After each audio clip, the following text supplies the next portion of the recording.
매일 아침 하나님과 함께 누리는 하늘의 양식, 오늘 만나. 제 14장.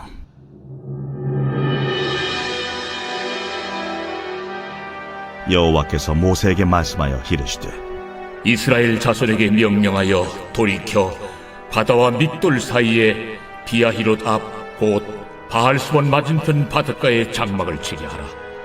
바로가 이스라엘 자손에 대하여 말하기를 그들이 그 땅에서 멀리 떠나 광야에 갇힌 바 되었다 하리라. 내가 바로의 마음을 완악하게 한즉 바로가 그들의 뒤를 따르리니 내가 그와 그의 온 군대로 말미암아 영광을 얻어 애굽 사람들이 나를 여호와인 줄 알게 하리라 하시매 무리가 그대로 행하니라.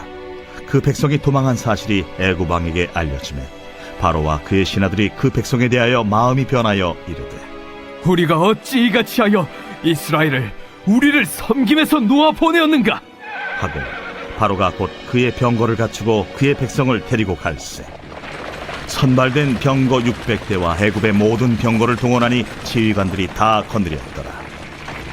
여호와께서 애굽 왕 바로의 마음을 완악하게 하셨으므로 그가 이스라엘 자손의 뒤를 따르니 이스라엘 자손이 담대히 나갔습니다. 애굽 사람들과 바로의 말들, 병거들과 그 마병과 그 군대가 그들의 뒤를 따라 바알스본 맞은편 비하히롯 곁 해변 그들이 장막 친 데에 미치니라. 바로가 가까이 올 때에 이스라엘 자손이 눈을 들어 본즉 애굽 사람들이 자기들 뒤에 이른지라. 이스라엘 자손이 심히 두려워하여 여호와께 부르짖고 그들이 또 모세에게 이르되, 애굽에 매장지가 없어서 당신이 우리를 이끌어내어 이 광야에서 죽게 하느냐? 어찌하여 당신이 우리를 애굽에서 이끌어내어 우리에게 이같이 하느냐? 우리가 애굽에서 당신에게 이른 말이 이것이 아니냐? 우리를 내버려 두라. 우리가 애굽 사람을 섬길 것이라 하지 아니하더냐? 애굽 사람을 섬기는 것이 광야에서 죽는 것보다 낫겠노라. 너희는 두려워하지 말고 가만히 서서 여호와께서 오늘 너희를 위하여 행하시는 구원을 보라.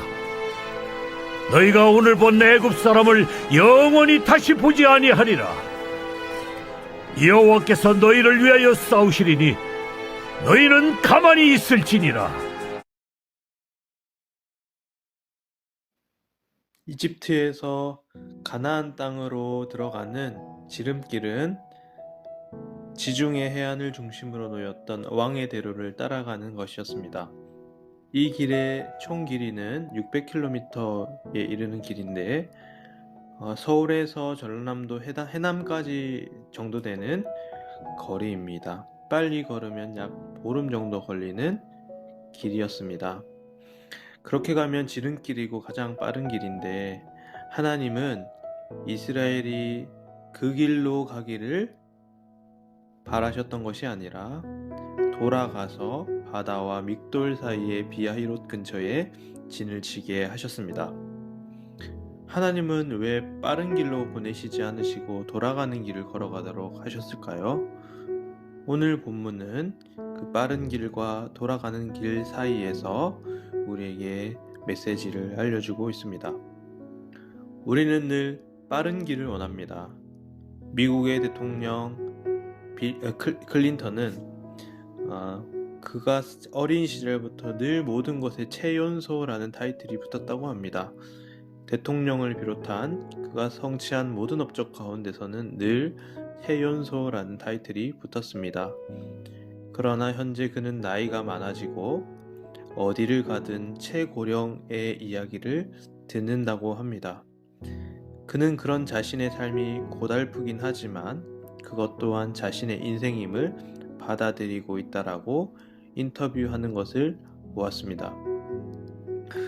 우리가 하나님을 믿고 하나님을 위하여 살아간다면 하나님은 우리에게 가장 빠른 길을 주셔서 우리의 삶이 늘 승승장구할 수 있도록 우리를 인도해 주셨으면 하는 마음을 누구나 가지고 있습니다.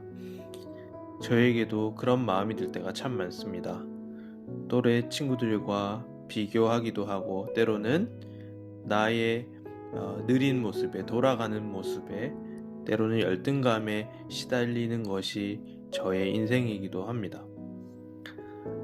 오늘 본문의 이스라엘 백성들은 애굽에서 탈출하여 엄청난 하나님의 역사를 바라보았습니다. 밤에는 따뜻한 난로와 같이 또한 밝게 빛을 비춰주는 불기둥으로 이스라엘 백성들을 인도해 나가시고, 낮에는 뜨거운 햇볕을 가리는 서늘한 에어컨처럼 구름 기둥으로 이스라엘 백성들을 인도하셨습니다. 이제 가나안을 눈앞에 두고 하나님은 그 지름길을 통하여서 얼른 그들을 가나안에 보내셔야만 하였습니다.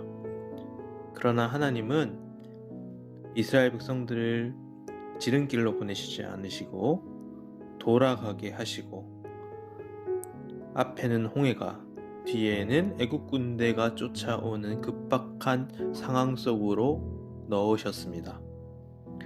놀랍게도 하나님은 그 이스라엘에게 그 바닷길을 열어주셔서 그들이 홍해를 건너갈 수 있도록 하셨습니다. 우리는 그 이후에야 알게 됩니다. 눈에 보기에 돌아가는 그 길이 사실은 가장 빠른 길이었음을, 또 가장 막막하였던 그 길이 사실은 가장 확실한 길이었음을 우리는 이후에야 깨닫게 된다는 것입니다. 우리는 언제나 나의 기준에서 빠르고 높은 길을 생각합니다. 내 눈높이에서 내가 모든 인생을 다 꿰뚫어 보듯이 내 인생을 그렇게 계획하고 설계하곤 합니다. 그리고 어떻게든 빠른 길을 걸어갈 수 있도록, 어떻게든 성취할 수 있는 길을 걸어가고 싶어 합니다. 그러나 그 길이 가장 느린 길일 수도 있고 가장 어리석은 길이 될 수도 있습니다. 이스라엘이 지름길로 선택하였던 그 왕의 대로는 사실 수많은 족속들과 크고 작은 공격을 받고 전쟁을 치러야만 하는 길이었습니다. 사실은 그들이 생각했던 가장 빠른 길은 실제로는 가장 어려운 길이었던 것입니다. 우리의 삶도 마찬가지입니다. 오늘 메시지를 통해서 우리의 삶을 돌아봐야 합니다. 우리는 때로는 가장 빠른 길을 선택할 때도 때로는 돌아가는 길을 가기도 합니다. 성경이 우리에게 던져주는 메시지는 우리가 빠른 길을 절대 선택해서는 안 된다는 이야기가 아닙니다. 또한 그리스도인들이 언제나 그 길을 돌아가야 한다고 말하는 것도 아닙니다. 오늘 우리에게 던져주는 메시지는 우리가 빠른 길로 가던 돌아가는 길로 가던 우리는 하나님을 의지하고 사랑해야 한다라는 것을 우리에게 알려주고 있습니다. 우리에게 주어진 사명들이 있습니다. 우리는 주어진 일들을 통해서 어떻게 하면 최선의 결과를 낼 수 있을지에 대해서 늘 고민해야 합니다. 어떻게 하면 주어진 사업장을 잘 운영할 수 있을까? 어떻게 하면 장사를 통해 수입을 잘 낼 수 있을까? 어떻게 하면 회사 안의 일들을 효율적으로 처리할 수 있을까에 대해 고민하는 것은 결코 성경에 반대되지 않습니다. 우리는 마땅히 주어진 일들에 대해서 최선을 다해야 합니다. 오늘 우리에게 던져주는 메시지는 최선을 다해 살지 말라는 이야기가 아닙니다. 그래서 우리가 성공하고 성취해서는 안 된다라는 이야기를 하는 것이 아니라 우리가 어떤 상황 속에서도 하나님을 의지해야 한다라고 말하고 있는 것입니다.